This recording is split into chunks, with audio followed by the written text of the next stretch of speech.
আমরা এমন এক দেশত ঘুষি মানে হওয়ার পর থেকেই আন্দোলন। পাড়ার যদি কারো মুরগিও মরে যায় বা কারো যদি 4-5টা যে অমুকের বইয়ের ছোল আছে, তারপরে গোটাল দেশ আন্দোলন শুরু হবে।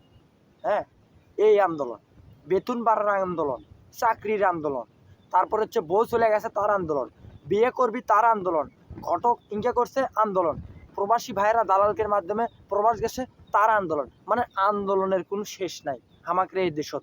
বিনোদনের শেষ নাই, আন্দোলনের শেষ নাই। ফেসবুকে যেরকম মামুন লাইলার সারা বছর কীর্তন দেখতে দেখতে মানুষের জীবন শেষ।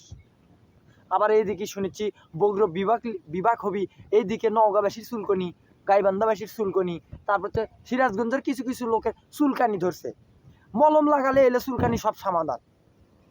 বাংলাদেশ কিছু পারুক বা না পারুক, বাংলাদেশের জনগণ সবসময় আন্দোলন নিয়েই ব্যস্ত থাকে। পেটত ভাত যদি নাও থাকে, তারপরেও আন্দোলন, খালি আন্দোলন, খালি আন্দোলন। বউজুর রাগ করে শ্বশুর বাড়ির যায়, তাও আন্দোলন। বউজুর রাগ করে বাপের বাড়িতে না আসে, তাও আন্দোলন।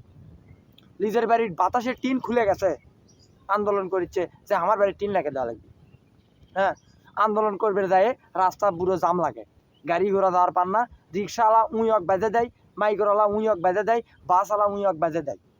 আর এর ভিতর জুল অবাগা অ্যাম্বুলেন্সের গাড়ি, রুগী কুড়ি যাবি সেটা আল্লাহ কি ভালো জানে। হ্যাঁ, রুগীর যে কী অবস্থা হবি এইটা তারা ভাববি না। হ্যাঁ, এখন কিছু কিছু লোক যদি আসে ওটি জুল কিছু বাধা দেয়, কবি তুই কে, তুই বেশি বুঝিস, তুই মাথা মারিস, মানে সবসময় এলে কবি।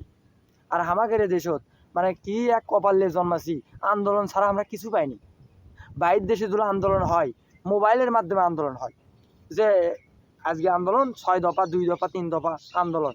কিন্তু আমাদের দেশত আন্দোলন হইলে রাস্তাঘাটত ওই যে তল্লাবাসের লাঠি আর হচ্ছে যে সিন্ডির লাঠি জোগাড় করে, সে আবার ডাক দেয় 50-60 জন আসে, সিঙ্গারা লাড্ডু খিলে ব্যাস আন্দোলন হয়ে গেল, তোমরা এখন বাইর যাও। আর এর ভিতরে যদি কারো কোনো ক্ষয়ক্ষতি হয়, এর জন্য কেউ দায়ী লয়। মানে আমাদের দেশত কি এক নিয়ম, মানুষের বউ চলে গেলেও সেটা আন্দোলন করা লাগবে। মানে আন্দোলন না করলে রাত্রেবেলা ঘুমই হয় না। ই কয় আমি দেশের জন্য জীবন দেবো, ওই কয় আমি দেশের জন্য জীবন দেবো। কারে এই জীবন দিব দিব ভালো কথা, দেশ হতে তো জনগণ থুয়ে তাহলে কী লাভ? হ্যাঁ, যে দেশের উন্নয়ন করবে গেলে হচ্ছে যে সব কিছু স্বীকার করা লাগবে। আর সবচেয়ে বড় কথা, যাই মন করেন যে কোনো সরকারি হোক, দেশ চলাবার গেলে তার দিক কতটা কষ্ট একমাত্র তাই ভালো জানে। যারা উপরে অ্যাঙ্গেলের লোক আছে একমাত্র তারাই ভালো জানে যে জনগণক সামলানো কত কষ্ট। এখন যদি পাড়ার মন্টু ভাইয়ের বইয়ের যদি 5টা ষোলো হয়, ওই কিছু কিছু সাংবাদিক পোস্ট করবি যে 10টা ষোল আছে, এক বছর কোন 10টা ষোল হয়, এটা কি বগরিব আছেন যে একবার এমন করে 4-5টা হবি?